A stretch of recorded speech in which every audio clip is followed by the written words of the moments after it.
আজি আমি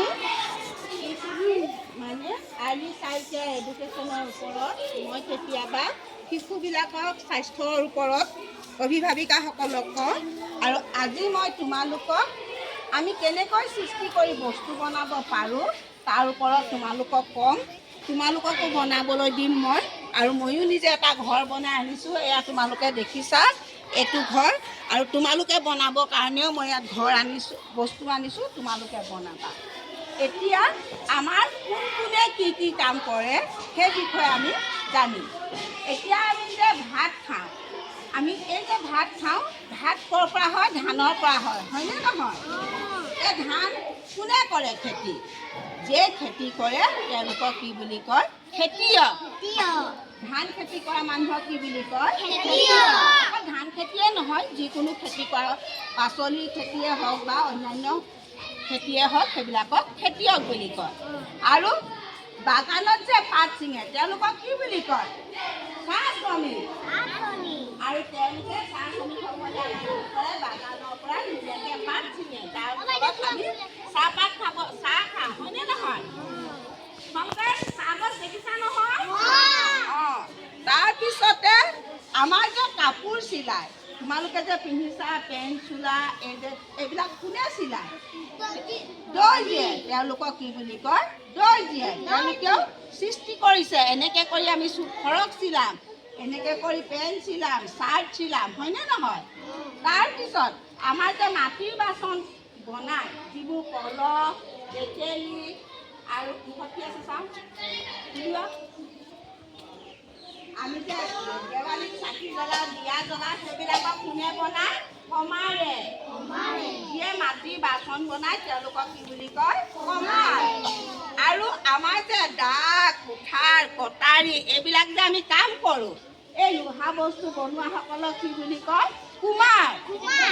আমাৰ বেমাৰ হ'লে যে আমি দেখুৱাবলৈ যাওঁ হস্পিটেলত, কাক দেখুৱাওঁ? ডক্তৰক। তেওঁক কি বুলি কয়? চিকিৎসক, হয়নে নহয়? তেনেকৈ প্ৰত্যেকটো বিভাগৰে আমাৰ সৃষ্টি কৰি পিনে কিছুমান বিভাগ সৃষ্টি কৰা হৈছে, আৰু তাত প্ৰত্যেকেই নিজৰ নিজৰ কামবোৰ কৰে। এতিয়া যিহেতু মই এটা ঘৰ আনিছোঁ, এইটো কি ঘৰ? RCC ঘৰ।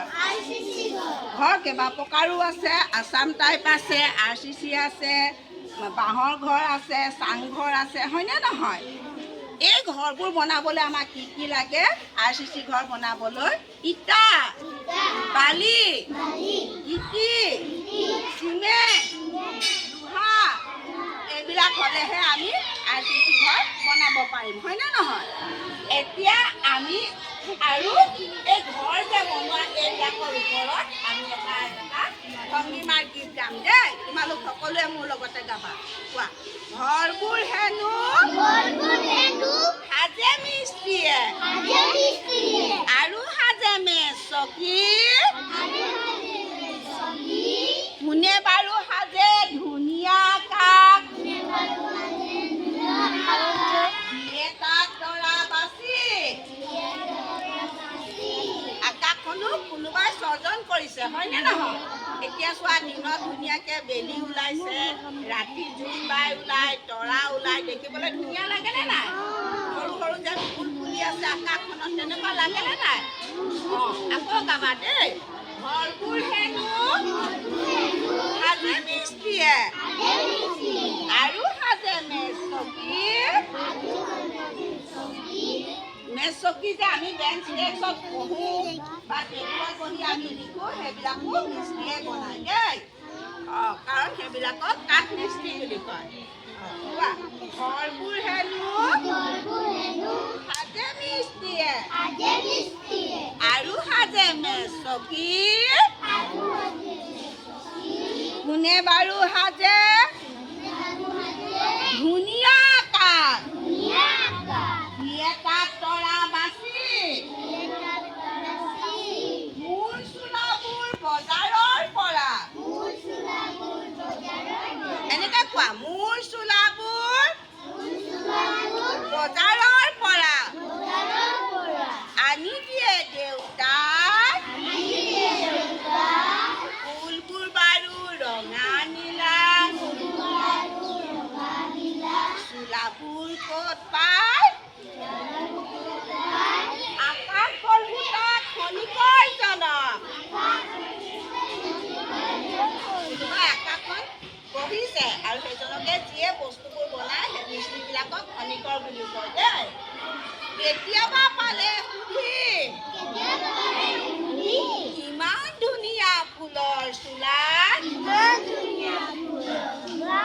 কোনে বাৰু দিয়ে কিনি এতিয়া তোমালোকে এটা কথাই জানিবা প্ৰতিটো বস্তুৰে সৃষ্টি কৰি বনোৱা হয় আৰু প্ৰতিটোৰে বেলেগ বেলেগ বিভাগ থাকে আৰু প্ৰত্যেকৰে বেলেগ বেলেগ নামো থাকে গম পালা নহয় কথাটো বুজি পালা নহয়